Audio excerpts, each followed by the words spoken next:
It's time for Debrief, your weekly roundup of TRT World's top stories. Merhaba. Sound check, 1, 2, 3. Okay, so you want...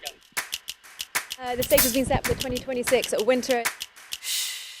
Donald Trump says he's hopeful the US and Iran can make a deal to avoid a military confrontation. We do have very big, powerful ships heading in that direction, as you know. If you could make a negotiated deal that would be satisfactory with no nuclear weapons, they should do that, but I don't know that they will, but they are talking to us. Tensions between the US and Iran have been building for weeks. They intensified after President Donald Trump threatened action over Tehran's crackdown on recent anti-government protesters. Iran is now holding its breath for the possibility of being attacked, 7 months after strikes by Israel and the United States. People are worried about the impact of war on the economy and livelihoods. During the last war, many of us left Tehran and business stopped. US and Iranian officials are reportedly meeting to discuss a possible nuclear deal in Istanbul on Friday. US Central Command said its warship, the Abraham Lincoln, was sailing around 800 kilometers from Iran's southern coast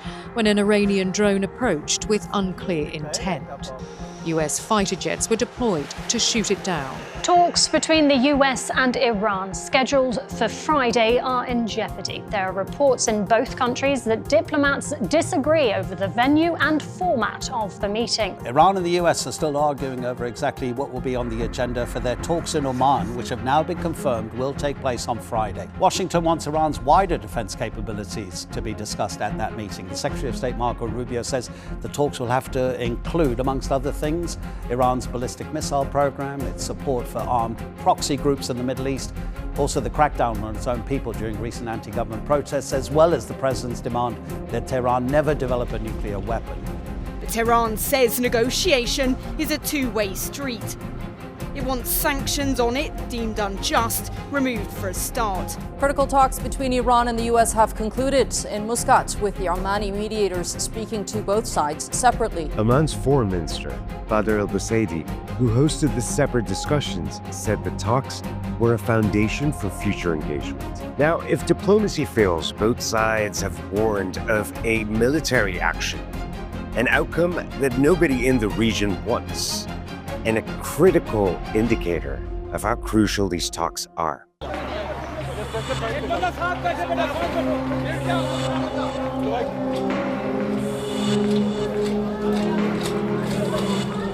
We begin this hour with breaking news out of Pakistan, where a deadly bomb blast has been reported in a mosque in Islamabad during Friday prayers. At least 31 people have been killed and 169 injured by a suicide bombing in Pakistan. The attacker opened fire at the gates of a Shia mosque in Islamabad before detonating his explosives. The Daesh terror group has since taken responsibility. Moments after a powerful blast ripped through the prayer hall, there was panic and chaos. We were in state of prayer. All of us were offering prayers when this happened. This is very tragic and sad. The mosque's own security tried to stop the attacker, but the attacker still managed to succeed and carried out the explosion inside the mosque. Rescue teams and ambulances rushed to the scene, moving the wounded to nearby hospitals.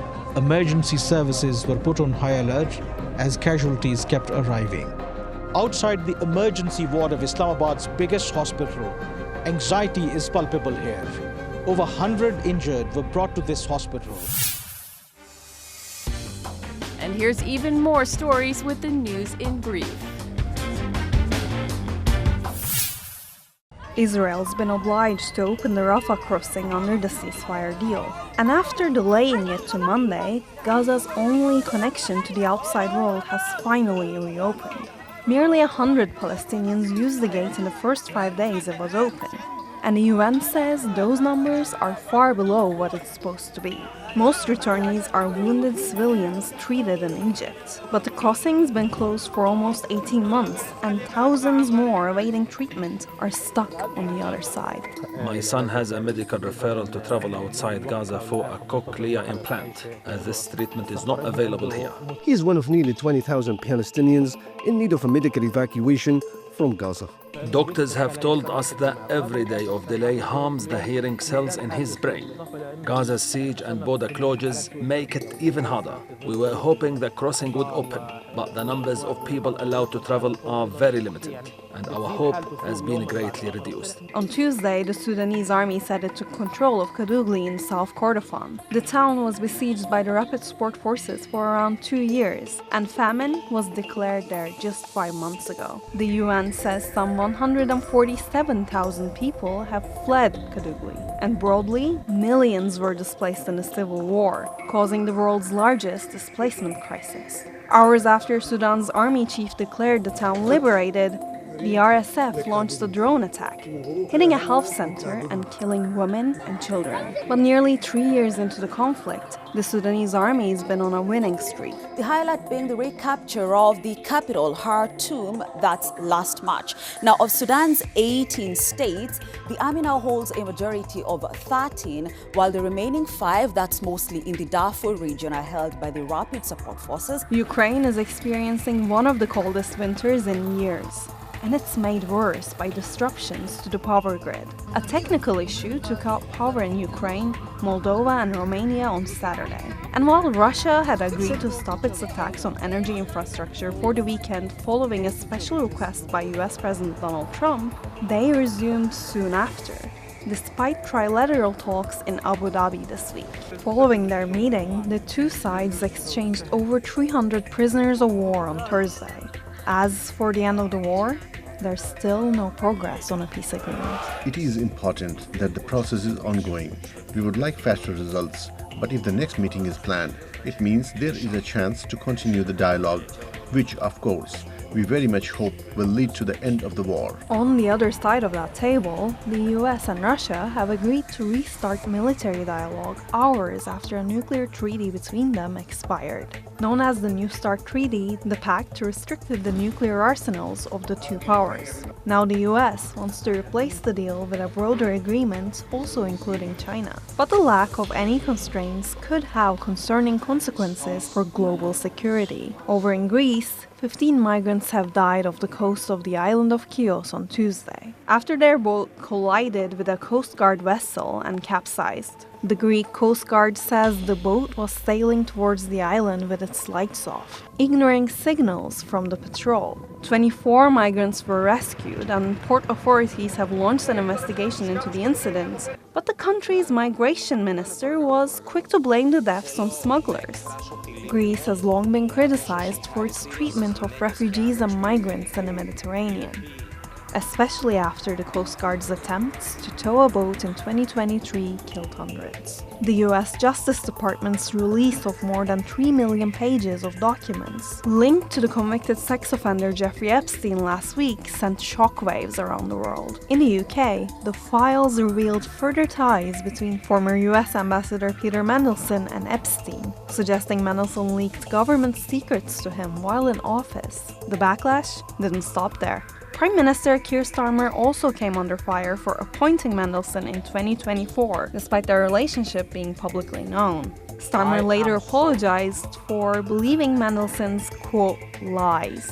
Back in the US, attention turned to the former first couple, the Clintons. They are set to testify in a congressional investigation into Epstein in late February, after initially refusing to appear in person. The prominent Democrats argued the hearing was a partisan exercise designed to protect Trump.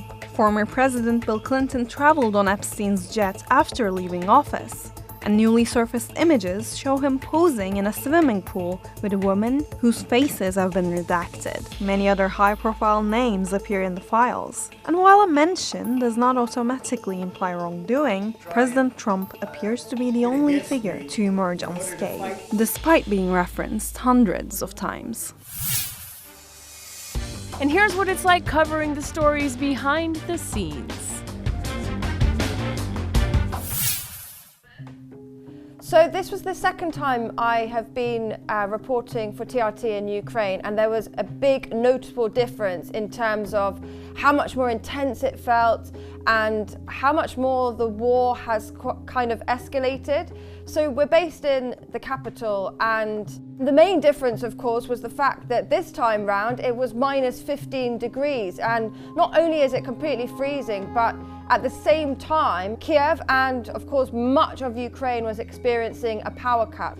Not just no heating, but no electricity, and quite crucially, no hot water. People all around were absolutely miserable, but so were we, because we were also freezing. We also hadn't had a shower for days on end, and so it really felt like we were becoming part of the story as well. That, coupled with sirens, coupled with explosions, makes it a very, very intense experience, not only to report from, but also to witness. So my coping mechanisms when it comes to reporting in a war zone, or even reporting in London, which arguably is a battlefield in itself, is to keep active and is to keep fit. I always try to start my day with either a run or doing some weights or something that mentally helps me check in, ready for the day. It keeps my mind stimulated, it keeps my body stimulated, and makes me feel like I'm ready to tackle whatever the day may bring, which is even more important, I feel, when I am in a situation like Ukraine, reporting from arguably the front line. You feel like you got to keep yourself in that positive mindset, physically and mentally, and making sure that I'm okay first, and therefore the story is in safe hands. We were headed to one of the frontline cities of Kramatorsk, which is one of the most important places right now when it comes to the war in Ukraine. It's a very long journey from the capital, about a 10-hour drive. And the last 2 hours of that, you see this road completely lined with charred cars. We had a drone detector, which is a funny looking Game Boy, as I thought it looked like. And it beeps if a drone is on radar. On the screen, it just said no signal. The minute you see a video on that screen, it means that the drone is nearby. And we were told, if you see your vehicle on that screen, that means the drone has detected you and you are now the target. So get out of the car as quickly as possible. So we spent the night in Kramatorsk when we arrived in the middle of the night. We woke early, we went out early, and it's almost 4 years on now since the start of the invasion. It is taking its toll on the Ukrainian people, and I have never heard of this optimism like I did in Kramatorsk that day. They really filled me with a totally new perspective that these people will fight to the bitter end and they will win. That is what they said. They will absolutely win. And that is something that they wanted me to believe in, and it's something that they wanted the viewers to believe in as well.